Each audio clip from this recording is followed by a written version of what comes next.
Welcome to the first in our series of video insights into the wine regions of Occitanie.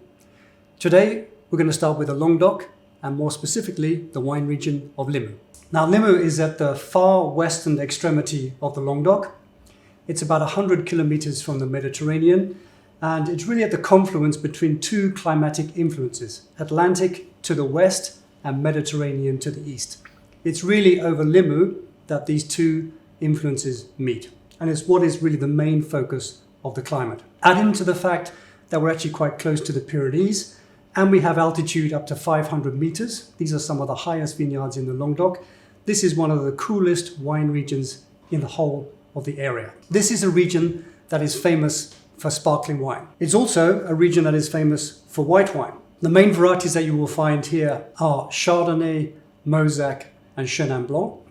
In fact, these are the only three authorized varieties that are allowed for AOC wines in Limoux. It has some of the strictest appellations in the whole of France. If you want to make a white wine here, I'm talking about a still white wine, first of all, the grapes have to be harvested by hand. Secondly, they have to be fermented in oak.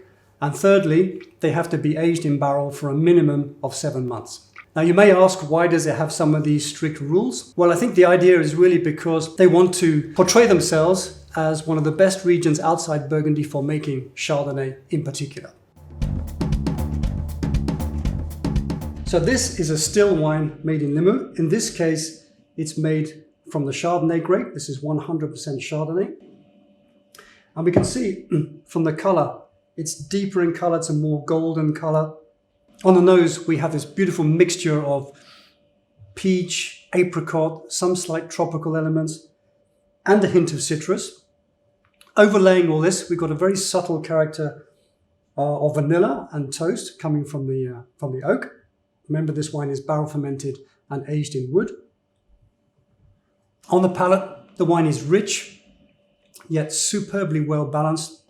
Again, you have this rapier-like acidity that underpins the rich, quite full-bodied peach and apricot character. You've got another layer of complexity coming through with the oak.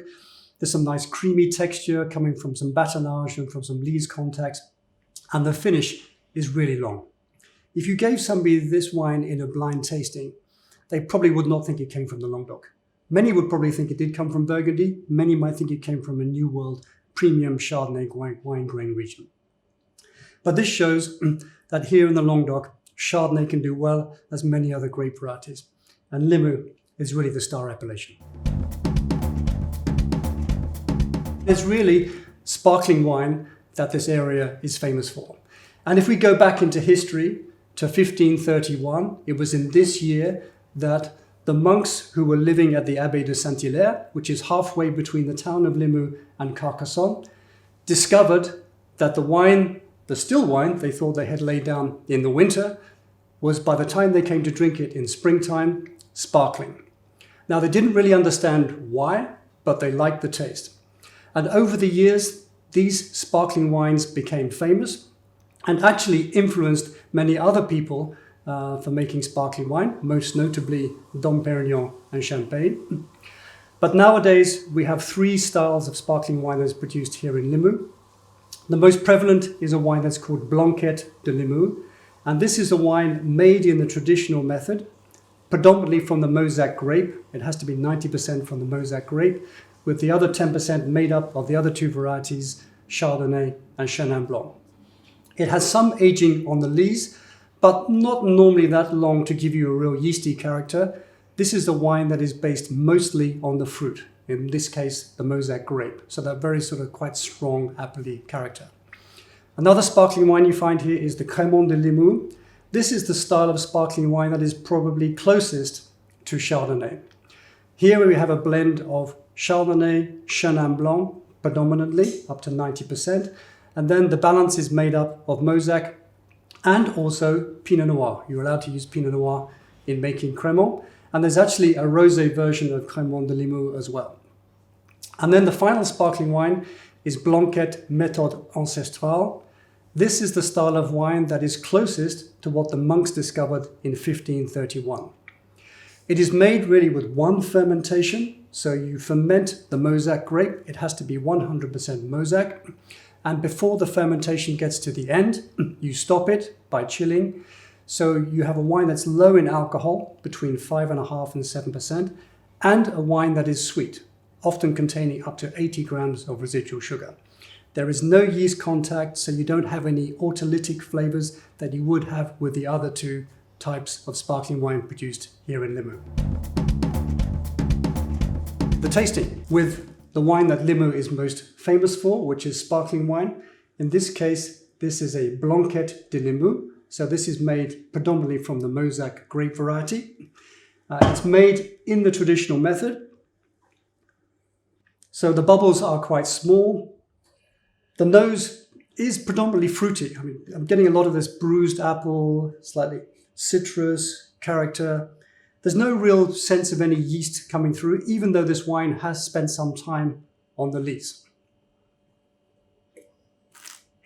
It's dry, it's very crisp, and as well as this citrus character, there's also a sort of slight peachy element coming through. You can sense some ripeness with this wine. So even though it's a cool climate for the Languedoc, it's a warmer climate than you would find for other sparkling wine regions in France. But it has this delicious balance between the ripeness and the high acidity, which makes it a delicious drink.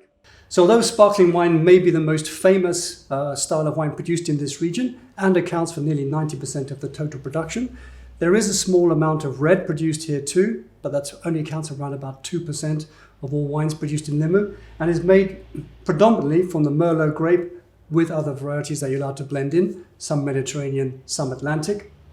But it's really the white wines that are starting now to make a big impression from the three varieties that I mentioned earlier, Chardonnay, Mosaic, and Chenin Blanc. It's this cool climate in this part of the Languedoc seems to suit these varieties perfectly. So here you will find, as well as sparkling versions of Mosaic, you'll also find some still versions, and you'll find some great wines made from the Chenin Blanc variety, and also, as we mentioned earlier, from Chardonnay.